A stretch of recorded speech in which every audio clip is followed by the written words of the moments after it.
Augustus. Part 1. The Death of a Republic Rome, 44 BC. For nearly 5 centuries, the Roman Republic had endured. It had survived invasions, civil wars, slave revolts, and foreign kings. It had defeated Carthage, subdued Greece, and extended its authority from Spain to Asia Minor. But success had changed Rome. Wealth poured into the city. Generals returned from campaigns commanding personal loyalty from hardened legions. Political competition intensified. Violence became a tool of ambition. And at the center of this transformation stood one man, Gaius Julius Caesar. By 44 BC, Caesar was no longer merely a general. He was dictator for life. His image appeared on coins, a privilege once reserved for gods. Statues of him stood among Rome's ancient kings. To some, he was a savior who brought stability after years of civil war. To others, he was a tyrant who had strangled the Republic. On the morning of March 15th, the Ides of March, Caesar walked into the Senate chamber. He never walked out. 23 stab wounds ended his life. The conspirators believed they had restored liberty. They had studied the expulsion of Rome's last king, Tarquin the Proud, centuries earlier. They believed that by killing one man, they could revive the old republic. But they misunderstood something fundamental. The republic was already dying. And in the shadows of this chaos stood a young man whose name was barely known. Gaius Octavius, 18 years old, sickly in childhood, often underestimated, not yet hardened by politics, but destined to inherit the storm. A boy in Apollonia. When Caesar was assassinated, Octavius was not in Rome. He was in Apollonia, in modern-day Albania, preparing for a military campaign in the east. He had been sent there by Caesar himself, a gesture that suggested trust and long-term plans. News of the assassination reached him quickly. At first, disbelief, then confusion, then a decision. Within days, a second revelation arrived. Caesar's will had been opened. In it, Octavius was adopted as Caesar's son and primary heir. This was no small gesture. Adoption in Roman society was a powerful political tool. It transferred not only property, but identity, lineage, and obligation. Octavius was no longer simply the grandnephew of Caesar. He was now Gaius Julius Caesar. The name alone carried enormous weight, but it also carried mortal danger. Rome was unstable. Power was fragmented. Mark Antony, Caesar's trusted lieutenant, had seized control of official documents and positioned himself as political successor. For an 18-year-old to return and claim Caesar's legacy was not ambition. It was a risk bordering on suicide. His own mother advised caution. Some urged him to reject the inheritance. But Octavius made a choice that would define the rest of his life. He accepted, not impulsively, not emotionally, deliberately. He sailed for Italy, the atmosphere of Rome. When Octavian, as historians would later call him, arrived in Italy, Rome was simmering. The assassins, led by Brutus and Cassius, had expected public celebration. Instead, the people mourned Caesar. His funeral turned volatile when Mark Antony delivered a powerful speech, displaying Caesar's blood-stained toga and inflaming the crowd. The conspirators fled the city, but they were not defeated. They retained influence in the Senate and control of key provinces. Mark Antony, meanwhile, attempted to consolidate power. He positioned himself as the natural political heir of Caesar's authority. He underestimated the power of a name. When Octavian arrived and publicly declared his acceptance of Caesar's adoption, it sent shockwaves through Roman politics. He was not charismatic in the traditional sense. He lacked Antony's commanding presence. He did not inspire awe on sight, but he possessed something rarer: focus, buying loyalty. Caesar's will contained a remarkable clause. Every Roman citizen was to receive a financial gift. Antony hesitated to fulfill it. Octavian did not. Despite lacking immediate access to Caesar's full wealth, he borrowed money, sold personal property, and ensured the payments were made. This was not generosity. It was strategy. In Rome, legitimacy was everything. By honoring Caesar's promises, Octavian positioned himself as the true continuation of Caesar's legacy. Veterans of Caesar's legions began to notice. These were not sentimental men. They were hardened soldiers who valued loyalty and reward. Octavian met with them personally. He listened. He promised stability. He invoked Caesar's memory constantly. A political identity began forming around him. The dutiful son, the rightful heir, the avenger. Antony saw him as a boy playing politics. That miscalculation would shape the fate of Rome. The Republic's structural collapse. To understand Octavian's rise, one must understand the weakness of the Republic at this moment. The Roman political system had been designed for a city-state, not a vast Mediterranean empire. Governors exploited provinces for personal enrichment. Military loyalty shifted from the Senate to individual generals. Elections were corrupted by bribery and intimidation. Ambition had outgrown the system. Caesar had exploited these weaknesses. The conspirators had failed to fix them. Octavian observed this environment carefully. He did not speak of restoring old traditions. He did not present a radical ideology. Instead, he studied power. Who controlled the legions? Who influenced the Senate? Who shaped public opinion? He moved cautiously, aligning when useful, retreating when necessary. Patience became his defining weapon. The emerging conflict tension between Antony and Octavian escalated quickly. Antony refused to hand over Caesar's papers and treasury funds. He attempted to marginalize the young heir. But Octavian refused to disappear. He recruited soldiers independently. He appeared in public ceremonies. He cultivated alliances among senators who feared Antony's dominance. For the first time, Rome faced not a conflict between tyrant and republic, but between two heirs of Caesar's legacy. The stage was set for confrontation. The Republic, already weakened, would soon be tested beyond repair. And the 18-year-old who arrived as an uncertain figure would begin transforming into something far more dangerous.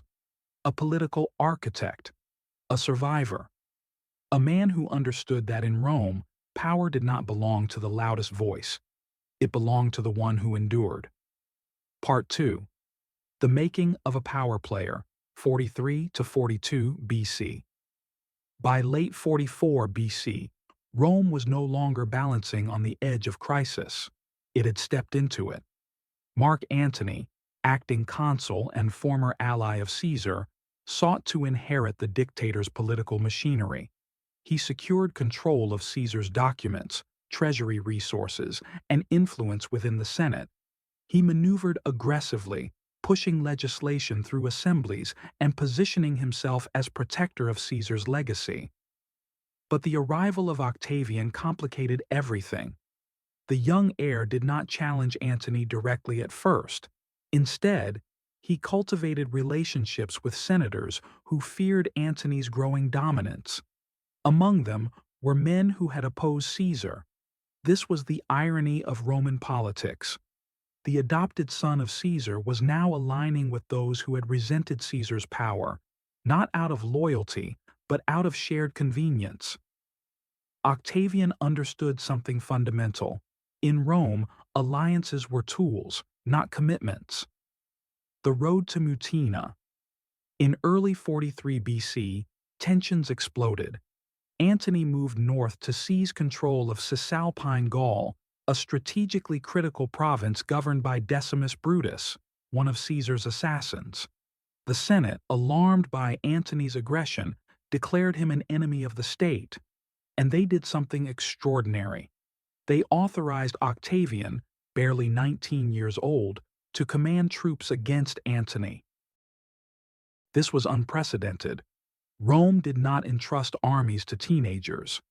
But necessity overrides tradition. Octavian accepted. He did not protest the irony of fighting alongside one of Caesar's murderers. He calculated the outcome. If Antony was weakened, Octavian's path would widen. The confrontation came near Mutina in northern Italy. Two major engagements followed.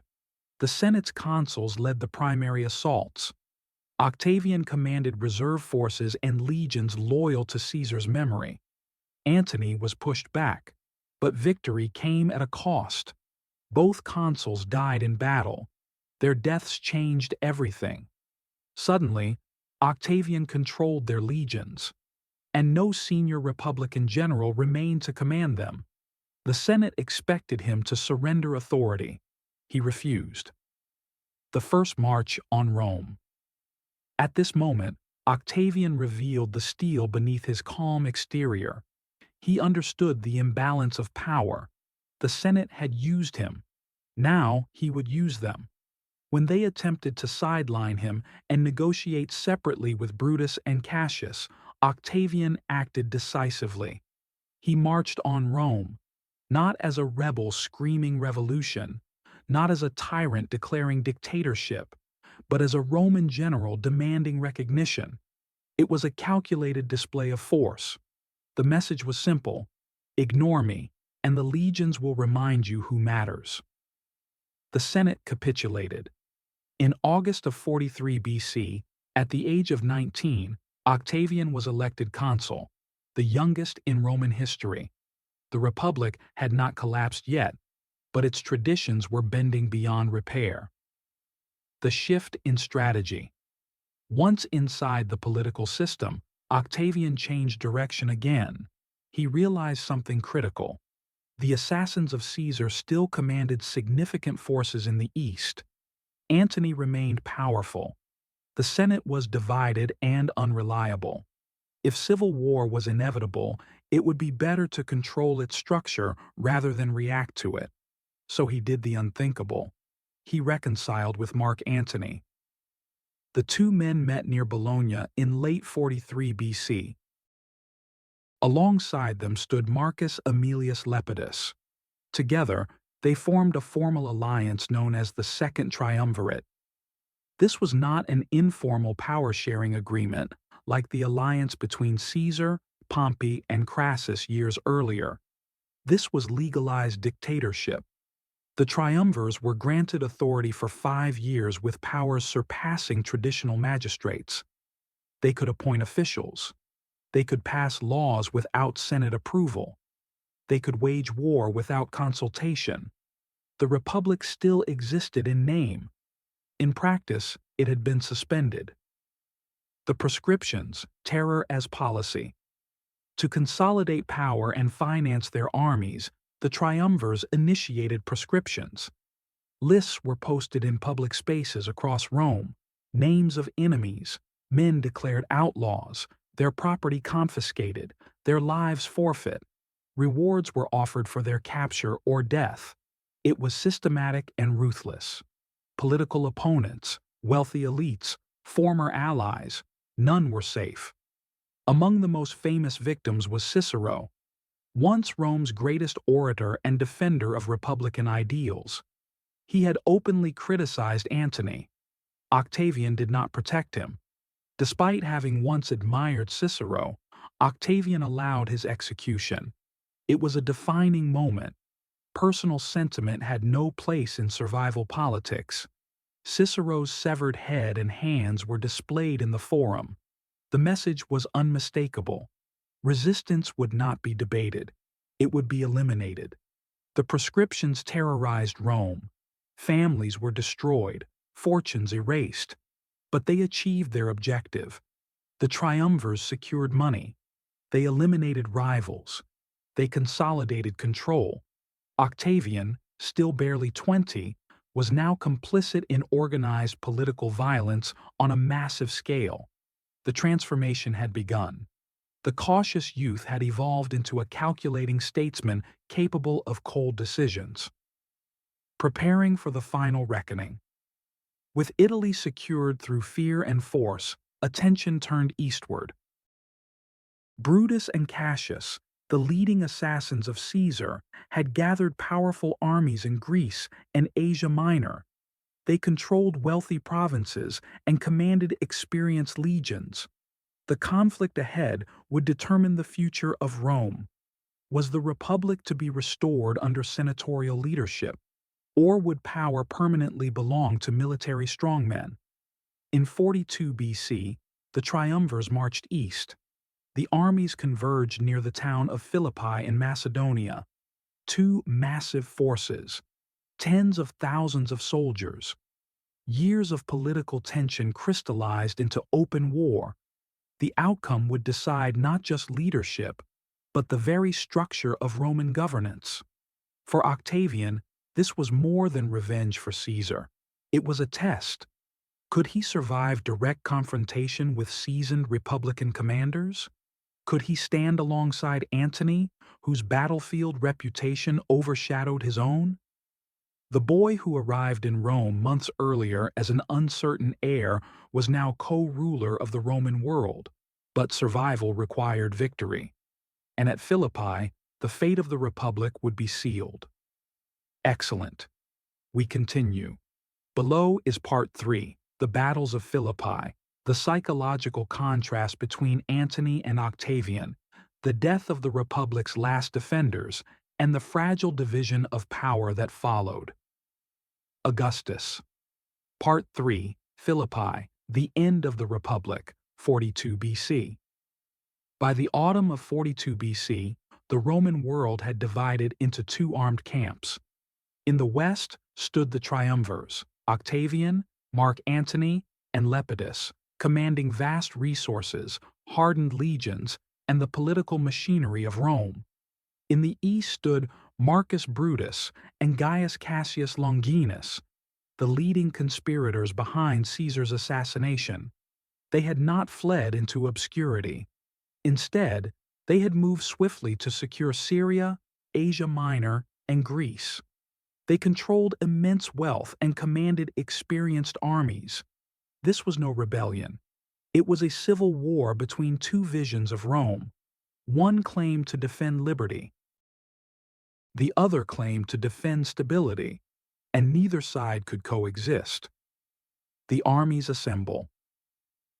The confrontation took place near Philippi in Macedonia, a flat plain surrounded by marshes and hills, ideal for large-scale engagement. Both sides commanded approximately 19 legions each. Tens of thousands of Roman soldiers prepared to fight other Romans. This was the tragedy of the late Republic. The external enemies of Rome were no longer the primary threat. Rome itself had become the battlefield. Antony took operational command for the triumvirs. He was experienced, confident, and bold. Octavian, by contrast, was physically fragile and frequently ill.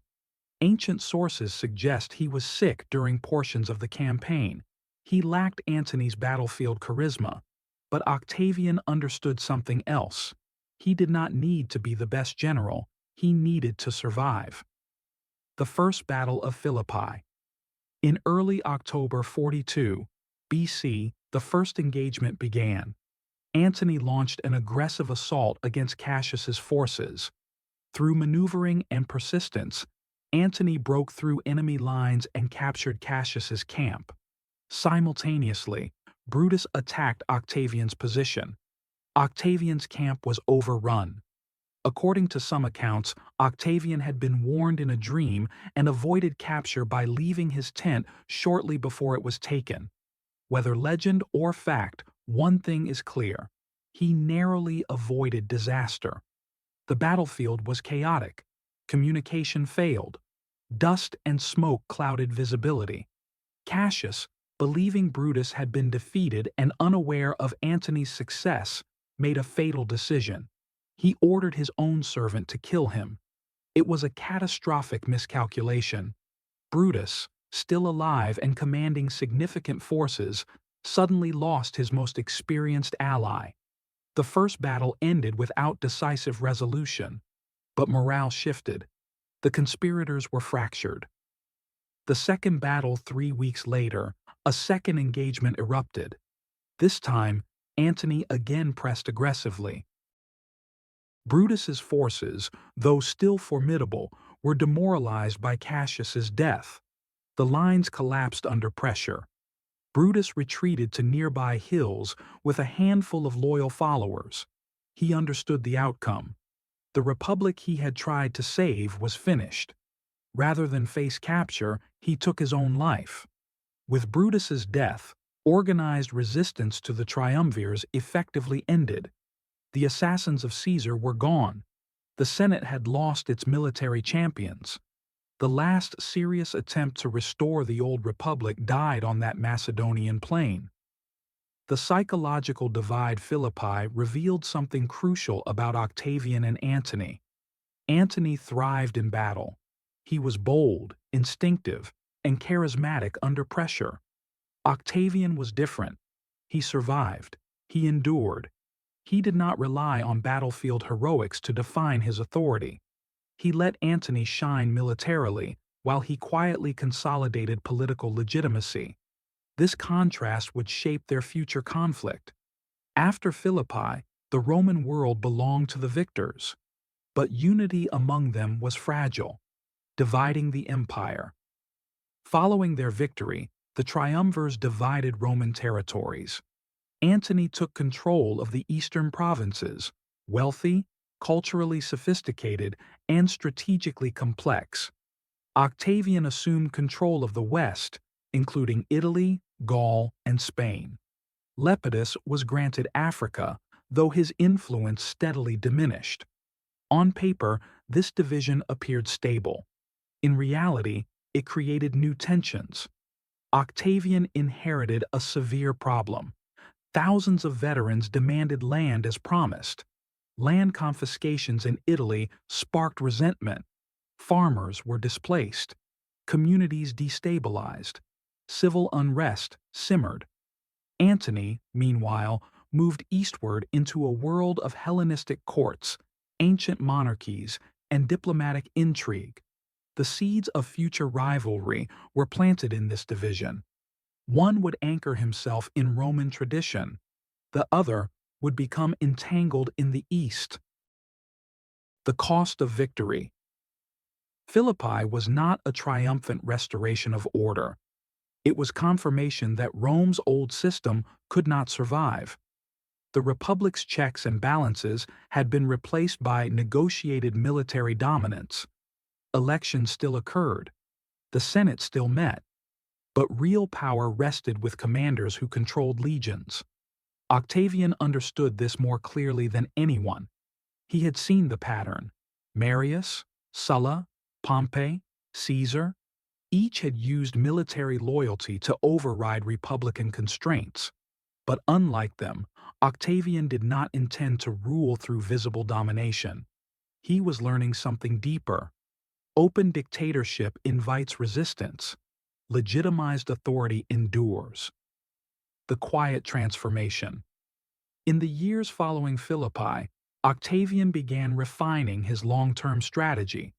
He strengthened his relationship with Marcus Agrippa, a brilliant military commander and loyal ally who would become indispensable. He cultivated the image of restorer rather than conqueror. He avoided theatrical displays of power. He presented himself as a stabilizing force. Meanwhile, Antony's life began shifting dramatically. In the East, he encountered Cleopatra VII, Queen of Egypt. What began as political alliance would evolve into one of history's most consequential partnerships. And Octavian was watching, patiently. The triumvirate was never meant to last. It was a temporary arrangement between ambitious men. Now that the Republic's defenders were gone, the next question was inevitable. Who would rule alone? The battlefield at Philippi had ended one war. It had quietly begun another. Part 4. Fractures in Power, 41 to 34 BC Victory at Philippi had eliminated the Republic's defenders. But it did not bring peace. Instead, it exposed a deeper problem. The Roman world was too large, too wealthy, and too unstable to be ruled by three ambitious men for long. The triumvirate was not a partnership built on trust. It was a temporary alignment of necessity. And necessity fades quickly once enemies disappear. The Italian crisis Octavian returned to Italy with a dangerous responsibility. He had promised land to tens of thousands of veterans. These were hardened soldiers who had fought at Philippi. They expected reward. The problem was simple. There was not enough public land available. So confiscations began. Entire towns in Italy were seized. Local elites were displaced. Farmers lost ancestral property. Resentment spread rapidly.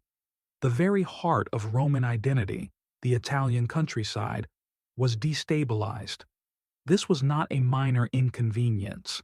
Italy was the political core of Roman power. If Italy turned against Octavian, his position would collapse, and his enemies noticed. Lucius Antonius, brother of Mark Antony, along with Fulvia, Antony's wife, positioned themselves as defenders of Italian interests. They accused Octavian of exploiting veterans for personal gain. They framed him as greedy and tyrannical. In 41 BC, tensions erupted into open conflict, the Perusine War. The Perusine War, Lucius Antonius seized the city of Perugia. Octavian responded decisively. He besieged the city through winter. The campaign was harsh. Starvation gripped Perugia. Eventually, the city surrendered. Lucius Antonius was spared. Fulvia fled east. Octavian had suppressed rebellion, but not without cost. Italy was exhausted. The triumvirate was weakening, and Antony was still in the east. The rise of Agrippa. During this period, one figure quietly became essential to Octavian's survival: Marcus Vipsanius Agrippa. Agrippa was not aristocratic. He did not come from ancient patrician lines, but he possessed something far more valuable: competence. He was an exceptional military commander, engineer, and strategist. Where Octavian calculated politically, Agrippa executed practically. Their partnership would define Roman history. Agrippa built fleets. He improved infrastructure. He commanded campaigns Octavian could not personally lead. Most importantly, he was loyal. Utterly. In a world defined by betrayal and shifting alliances, that loyalty was rare. Octavian understood the value of capable subordinates. Unlike many leaders consumed by ego, he empowered those who strengthened him. This was strategic maturity. Antony in the East. While Octavian struggled to stabilize Italy, Antony's life was evolving in a very different direction. In the East, he operated in a world shaped by Greek culture and Hellenistic monarchies. There, he encountered Cleopatra VII of Egypt. Cleopatra was not merely a romantic figure.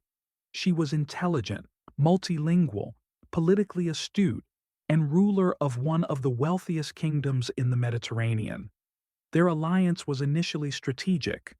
Egypt's wealth was essential for military campaigns. But over time, their relationship deepened. Antony adopted Eastern customs. He appeared in lavish ceremonies. He associated himself with divine imagery. To Roman traditionalists, this was troubling. Rome distrusted kings. Rome distrusted foreign influence. And Rome distrusted excess. Octavian understood this instinctively. He would later weaponize it. Renewed alliance, a temporary peace. In 40 BC, tensions between Antony and Octavian nearly reignited civil war. To stabilize the situation, a new agreement was forged at Brundisium. Territories were reaffirmed, and a political marriage sealed the peace. Antony married Octavia, Octavian's sister. It was a strategic move. Octavia was respected, dignified, and Roman in every sense. For a time, the alliance appeared restored, but beneath the surface, divergence continued. Antony resumed campaigns in the east. Octavian focused on consolidating the west. Each was building power in different cultural worlds, and distance changes loyalty. The war against Sextus Pompey. Before the final confrontation with Antony, Octavian faced another threat. Sextus Pompey, son of Pompey the Great, controlled Sicily and dominated Mediterranean sea routes. He disrupted grain supplies to Rome. Food shortages created unrest. Sextus presented himself as defender of the Republic. His naval power made him dangerous. Octavian initially struggled. Naval warfare was not his strength. But Agrippa transformed the situation. He built a new fleet. He trained crews intensively. He innovated harbor infrastructure. In 36 BC, at the Battle of Nolocus, Agrippa decisively defeated Sextus Pompey. The grain crisis ended. Octavian's authority strengthened. Lepidus, attempting to assert himself after the victory, was quickly sidelined by Octavian. Stripped of power, Lepidus was reduced to ceremonial status. The triumvirate was now effectively two men: Octavian in the west, Antony in the east. The final rivalry was inevitable: the donations of Alexandria. The turning point came in 34 BC. In Alexandria, Antony staged a grand ceremony known as the Donations of Alexandria. He distributed eastern territories to Cleopatra and her children, including Caesarion, whom Cleopatra claimed was Julius Caesar's son. To Romans, this was explosive. Territories won by Roman blood were being handed to foreign royalty. Octavian seized the opportunity. He framed Antony not as a rival Roman general, but as a man corrupted by an Eastern queen. He avoided declaring war on Antony directly. Instead, he shaped public perception. This was psychological warfare at a national scale. Octavian obtained Antony's will, allegedly from the Vestal Virgins, and read it publicly in the Senate. The will reportedly requested burial in Alexandria. True or exaggerated, the damage was done. The narrative solidified. Antony had abandoned Rome. Antony served Cleopatra. Antony threatened Roman identity itself. War was no longer framed as civil war. It was Rome versus Egypt.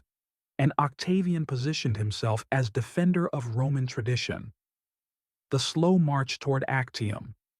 By 32 BC, open conflict could no longer be avoided. The Senate declared war, not on Antony, but on Cleopatra.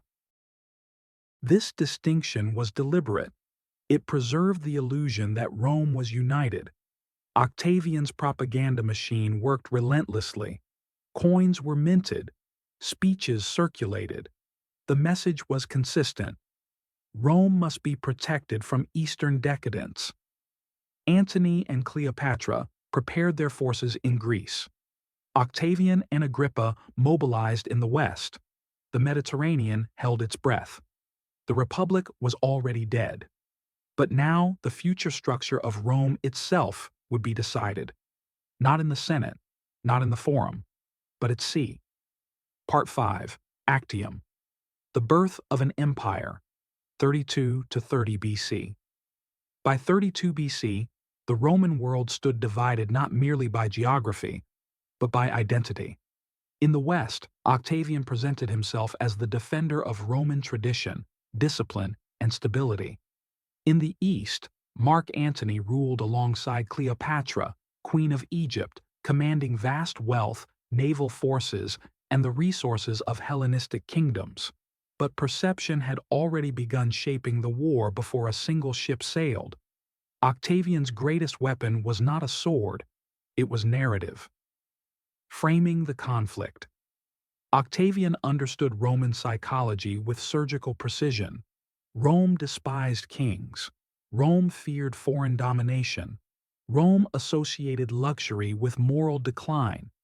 Antony's visible embrace of Eastern ceremony, his public appearances with Cleopatra, his adoption of divine imagery, his political gestures toward her children created vulnerability. Octavian exploited it relentlessly. He did not accuse Antony of ambition. He accused him of betrayal. He portrayed Cleopatra as the true enemy, a foreign monarch seeking to control Rome through seduction and influence. This was strategic brilliance. By declaring war on Cleopatra rather than Antony, Octavian transformed civil war into patriotic defense. Roman soldiers could now fight without feeling they were killing fellow citizens. They were defending Rome itself. The emotional battlefield had already shifted before the physical one began. Strategic positioning. Antony and Cleopatra assembled their fleet near the western coast of Greece, at a location called Actium. Their navy was large, heavy ships, formidable in close combat, built for power rather than speed. But Antony faced internal difficulties. Disease spread in his camp. Supply lines were strained. Desertions increased. Some Roman commanders questioned the influence Cleopatra held over strategic decisions. Octavian's forces, led by Agrippa, moved methodically. Agrippa captured key coastal positions. He disrupted Antony's supply routes. He avoided premature confrontation. This was not reckless warfare. It was calculated suffocation.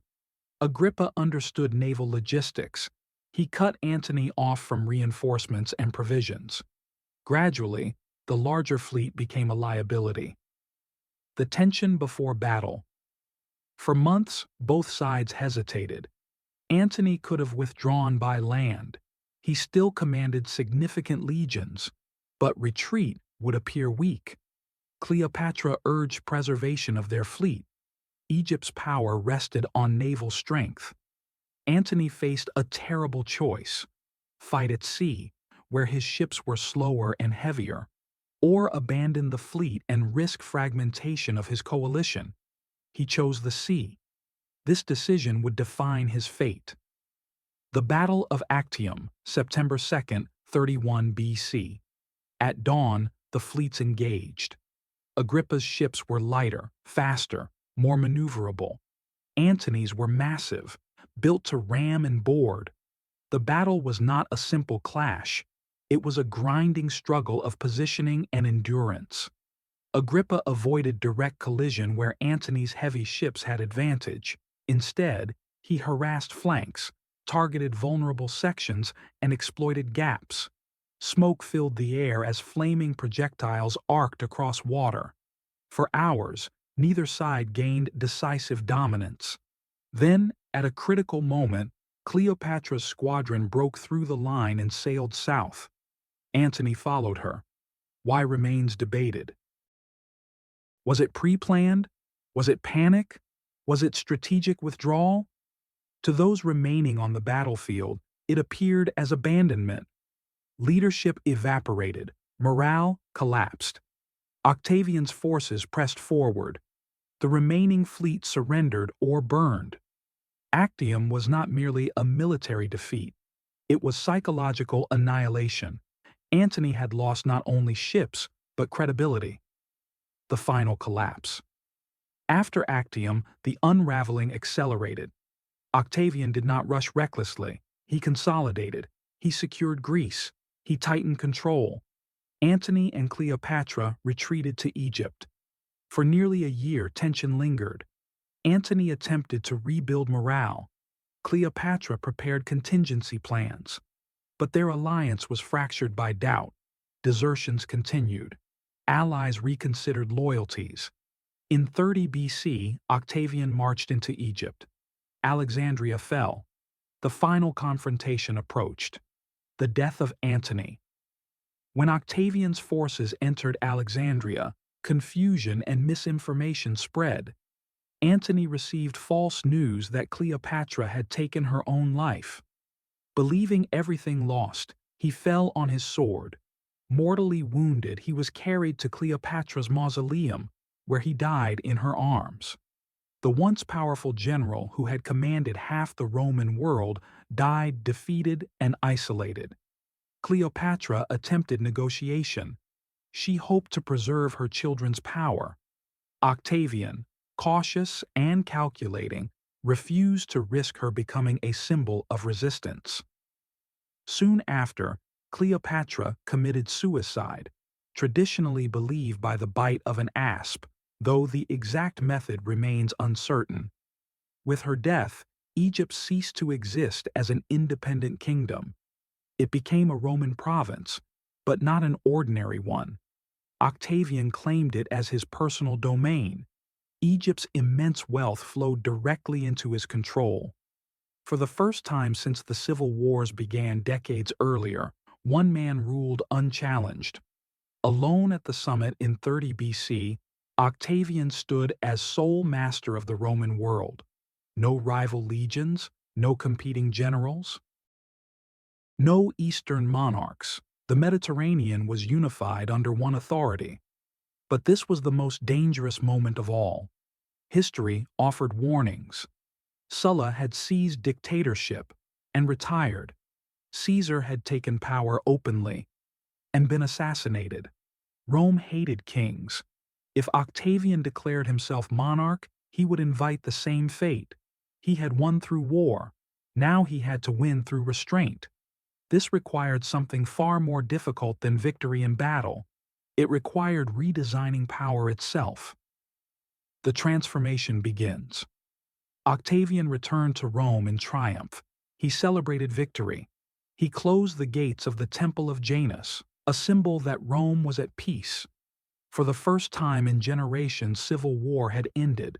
The people were exhausted. They did not crave ideology. They craved stability.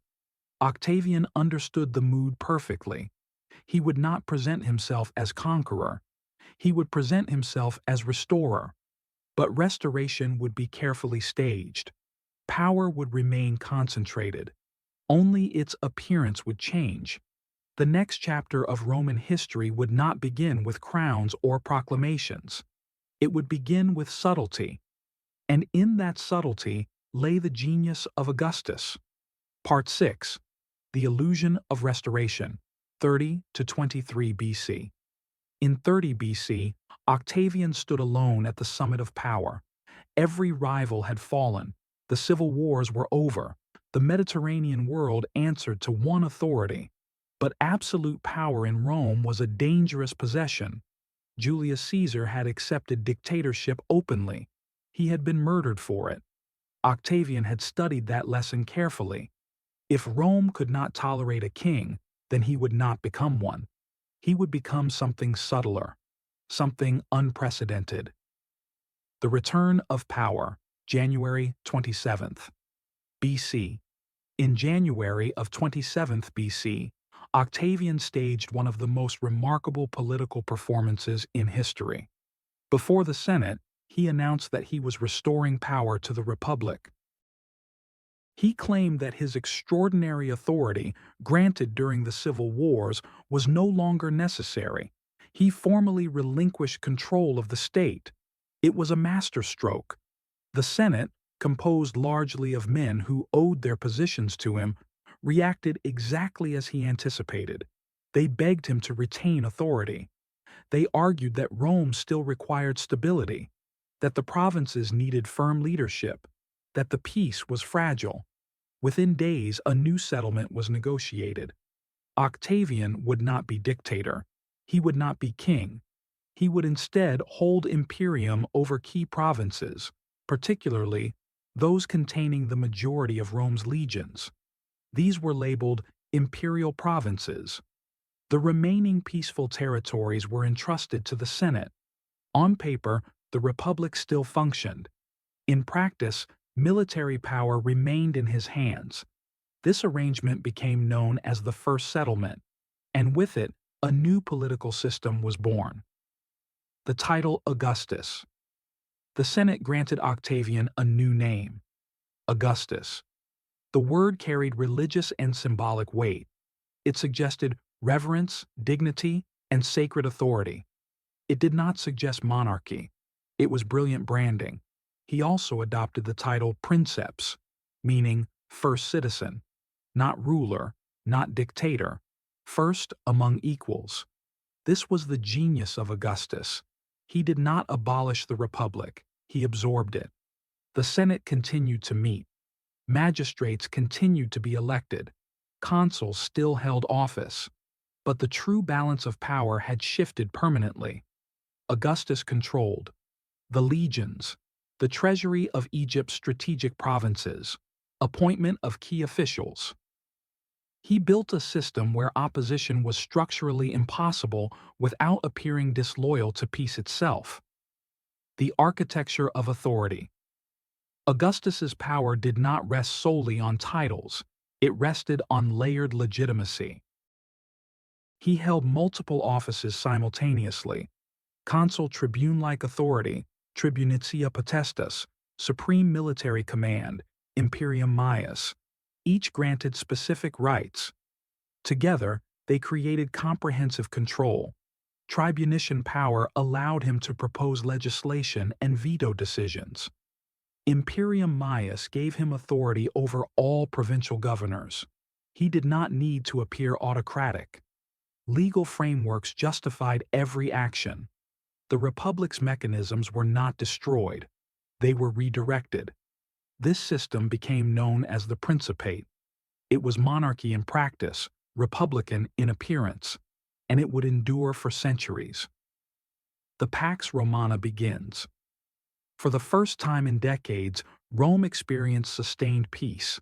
Civil war ceased, trade routes stabilized, frontiers were fortified. The Temple of Janus, symbol of war, remained closed. This period would later be known as the Pax Romana. But peace was not accidental. Augustus reorganized the military entirely. He reduced the number of legions from nearly 60 to 28. He established permanent service terms for soldiers. He created a military treasury funded by taxation. This professionalized the army. Loyalty shifted from individual generals to the state, and by extension, to Augustus. He also established the Praetorian Guard, elite troops stationed near Rome, officially protectors of the state, in reality, protectors of the emperor. The Republic had once feared standing armies within Italy. Now, they were institutionalized, but presented as safeguards of stability. Reforming society, Augustus understood that military control alone would not sustain power. Rome needed moral direction. He introduced social reforms aimed at reinforcing traditional Roman values. Marriage laws encouraged procreation among the elite. Adultery became a criminal offense. Public morality was elevated as state policy. Temples were restored. Ancient religious practices revived. Augustus positioned himself as guardian of tradition. This was strategic narrative construction. After decades of chaos, Romans longed for order. Augustus gave them order wrapped in familiar symbols. He did not appear revolutionary, he appeared restorative. Building in stone. Augustus also reshaped Rome physically. He initiated vast building programs: the Forum of Augustus, the Ara Pacis, Altar of Peace, temples dedicated to Mars Ultor, and Apollo Aqueduct repairs road expansions. He famously declared, "I found Rome a city of brick and left it a city of marble." Architecture became propaganda. Monuments communicated permanence. Peace was carved into stone. His image appeared subtly but consistently across the city, not as tyrant, but as architect of renewal. The Second Settlement, 23 BC. Despite careful balancing, political tensions persisted. In 23 BC, Augustus fell seriously ill. The possibility of his death exposed structural weaknesses. Who would inherit authority? There was no formal succession mechanism. To stabilize the system, Augustus enacted further reforms. He resigned the consulship but retained tribunician power for life. He also received expanded imperium, granting him authority even over senatorial provinces. This adjustment, known as the Second Settlement, refined the Principate. It reduced overt concentration of titles while preserving ultimate control. Augustus was no longer visibly dominating annual offices. He was something more enduring, an institution. The new political reality. By the early 20s BC, Rome had transformed. The Republic still existed in language, but its competitive political culture had faded. Ambition was redirected. Power flowed upward toward one center. The Senate cooperated. The people benefited from stability. The army remained loyal. Augustus achieved what no Roman had managed before. He created one-man rule without triggering immediate collapse. He did so through patience, through legal manipulation, through psychological awareness, through understanding that in Rome, appearances mattered as much as authority. The empire had begun, but it did not look like empire, and that illusion was its greatest strength. Похоже, ты написал случайно. Если ты хотел сказать «go», продолжаем. Ниже идет парт 7. Зрелое правление Августа, военные кампании, катастрофа в Тевтобурском лесу, семейные кризисы и проблема наследия. Augustus.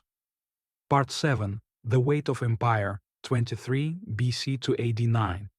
By the early 20s BC, Augustus had achieved what generations of Romans had failed to secure: stability. But governing an empire was far more difficult than conquering one. Peace required vigilance, and expansion carried risk. Securing the frontiers, Augustus did not pursue reckless conquest. Unlike Caesar, he did not seek glory through constant campaigning. His objective was consolidation. Under his direction, Roman forces strengthened control in Spain, Gaul, the Balkans. North Africa road systems expanded. Military colonies were established. Frontiers were fortified. The Rhine and Danube rivers became defensive lines in the north. Augustus envisioned natural boundaries for the empire, not endless expansion, controlled dominance. This was strategic realism. He understood that overextension could fracture stability. The Germanic ambition one frontier, however, tempted Roman ambition: Germania. Territory beyond the Rhine was not wealthy like Egypt, but securing it would push Rome's borders to the Elbe River, a cleaner defensive line. Campaigns under generals like Drusus and Tiberius made progress. Forts were built. Alliances formed with tribal leaders. For a time, it appeared Germania would become a Roman province. Then came disaster. The Teutoburg Forest, AD 9.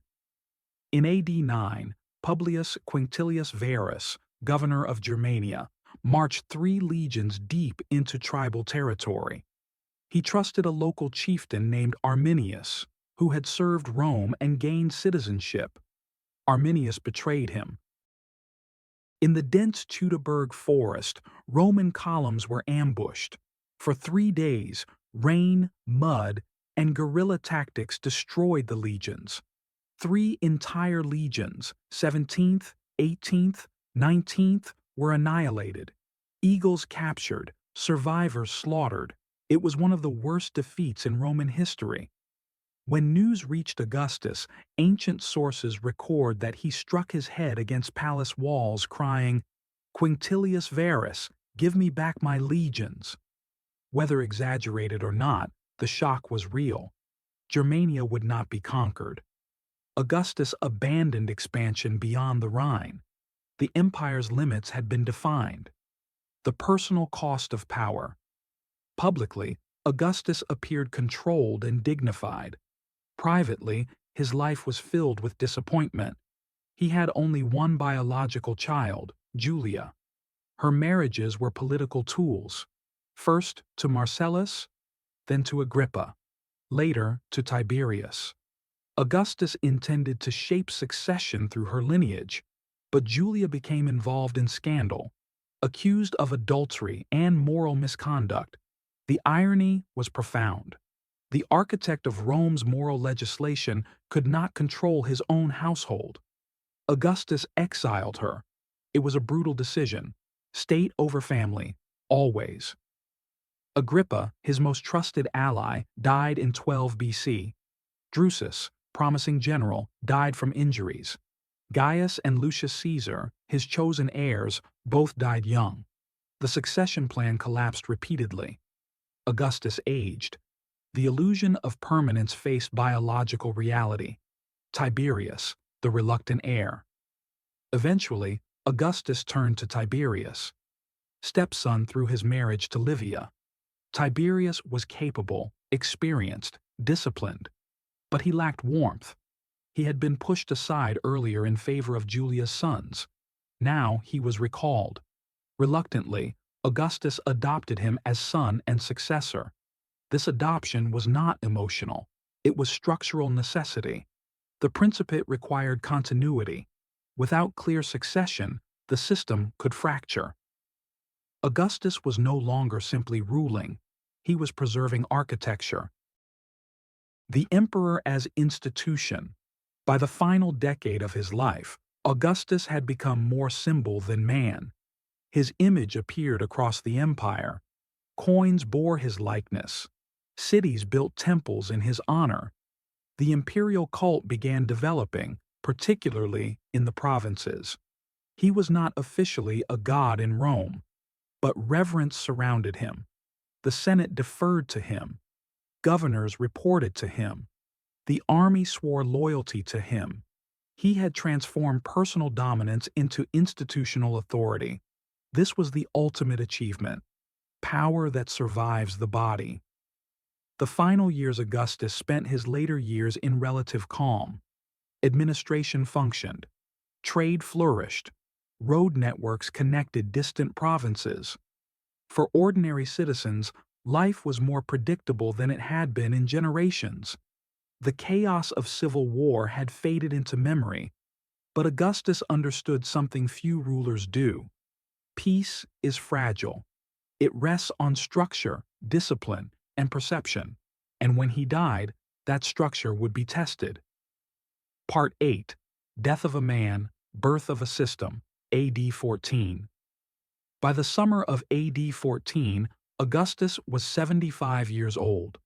An extraordinary age in the ancient world. His body, never strong even in youth, had endured decades of illness, exhaustion, and responsibility. He had outlived nearly every rival, ally, and intended successor. Now, the question Rome had quietly avoided for decades could no longer be postponed. What happens when Augustus dies? The final journey. In his final months, Augustus traveled to Campania, accompanied by close family and attendants. He was calm, deliberate, still attentive to governance. There were no dramatic purges, no paranoia, no desperate attempts to cling to life. Unlike later emperors, Augustus did not rule in fear. He had prepared. Tiberius had already been granted tribunician power and imperium. The army had sworn loyalty. The Senate had accepted the transition.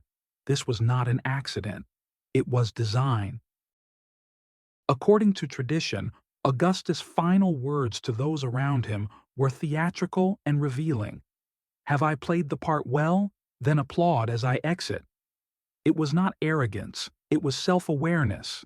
He understood his life as performance, a carefully sustained illusion that kept Rome stable. On August 19th, AD 14, Augustus died peacefully. Deification. Immediately after his death, the Senate declared Augustus a god.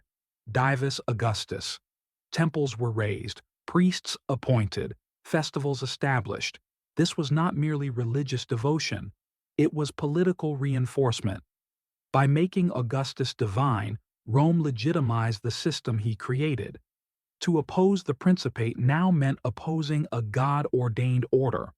The transition to Tiberius occurred without civil war, without mass resistance, without chaos. For the first time in Roman history, One man rule passed peacefully to another. This alone proved Augustus's greatest success. Augustus. Part 9. The Legacy of Augustus. Augustus did not conquer the world, he reorganized it. His achievement was not territorial expansion, but institutional endurance. The end of the Republic.